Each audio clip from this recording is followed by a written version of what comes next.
Hola, hoy te voy a explicar las diferencias entre la Iglesia Católica Romana y la Iglesia Ortodoxa de manera simple y rápida. Hoy no vamos a ver la historia de las dos iglesias o temas teológicos más profundos. Vamos a ver 7 diferencias básicas entre la Iglesia Católica Romana y la Ortodoxa. Primera diferencia: la Iglesia Ortodoxa no tiene una figura de papa. Para los católicos romanos, el papa no solo es supremo, queriendo decir que tiene jurisdicción inmediata sobre todas las iglesias católicas del mundo, sino que también es infalible en determinadas circunstancias. La Iglesia Ortodoxa no está de acuerdo con ninguna de estas doctrinas. No vemos a ningún obispo como supremo en todo el mundo, ni vemos a ninguno de ellos preservados infaliblemente por Dios cuando hablan de la moral o de la fe. Tenemos esencialmente grupos de obispos y ellos toman decisiones juntos. Normalmente habrá un patriarca o un primado que es el que preside las diferentes juntas que tienen estos obispos, pero no es el gobernante absoluto de ellos. Para nosotros, todos los obispos son fundamentalmente iguales, incluso si algunos puedan tener más autoridad posicional que otros. Ninguno de ellos tiene este lugar teológico que el Papa tiene en la Iglesia Católica Romana. Segunda diferencia: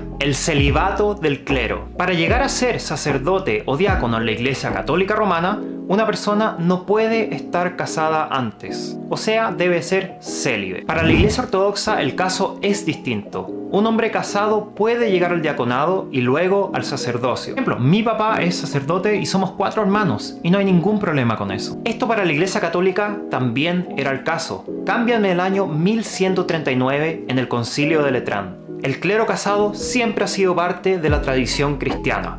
Por lo tanto, la Iglesia Ortodoxa la ha mantenido desde esos primeros tiempos hasta nuestros días. Tercera diferencia: la participación de los niños. Para los niños ortodoxos hay una inclusión total. Los niños católicos romanos también se bautizan, pero no pueden participar plenamente de la congregación sino hasta más tarde, ya sea estemos hablando a través de la comunión o de la confirmación. Mientras que los bebés ortodoxos ya forman parte plena de la iglesia en el momento en el cual son bautizados. Al ser bautizados, reciben ya la comunión y la confirmación. Por lo tanto, los niños crecen ya habiendo recibido comunión desde el momento de su bautismo. Cuarta diferencia: ¿qué sucede después de la muerte? La Iglesia Católica Romana tiene diversas enseñanzas sobre el purgatorio y sobre las indulgencias. Los cristianos ortodoxos no creemos en ninguna de esas dos cosas. No creemos que exista este lugar de parada en el cual tenemos que sufrir y esperar hasta pagar por nuestros pecados para alcanzar el reino de los cielos. Quinta diferencia: los cambios litúrgicos. A través de la historia, pero específicamente después del Concilio Vaticano II,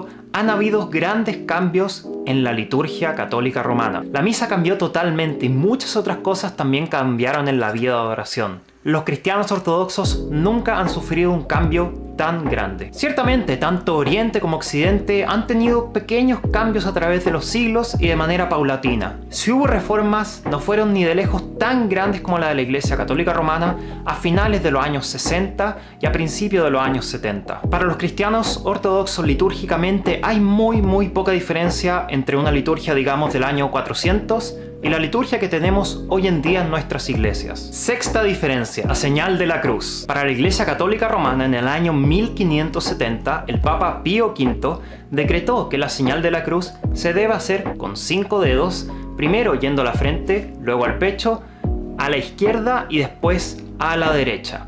Los cristianos ortodoxos realizamos la señal de la cruz con 3 dedos, con el pulgar, con el índice y el medio, simbolizando así al Padre, al Hijo y al Espíritu Santo, mientras que los otros 2 dedos se apoyan contra la palma para simbolizar la naturaleza humana y divina de Jesucristo. Además, la señal de la cruz en la Iglesia Ortodoxa se hace primero en la frente, luego en el estómago y, a diferencia de la Iglesia Católica Romana, primero en el hombro derecho y luego en el hombro izquierdo. Séptima diferencia: ascetismo y ayuno. Solía ser que los católicos romanos tenían una tradición de ayuno moderadamente rigurosa. Hoy en día, hablando en gran medida, a los católicos romanos se les pide solamente no comer carne los viernes de la Gran Cuaresma. El cristiano ortodoxo que realmente sigue las reglas de ayuno termina ayunando casi la mitad de los días del año entero. A lo largo de la historia podemos ver algunos cambios aquí y allá, pero es en el siglo XX que la Iglesia Católica Romana pone el ayuno en un puesto mucho menor. Y así podríamos seguir conversando durante horas de las diferencias teológicas, dogmáticas de la historia, pero eso es para otros videos.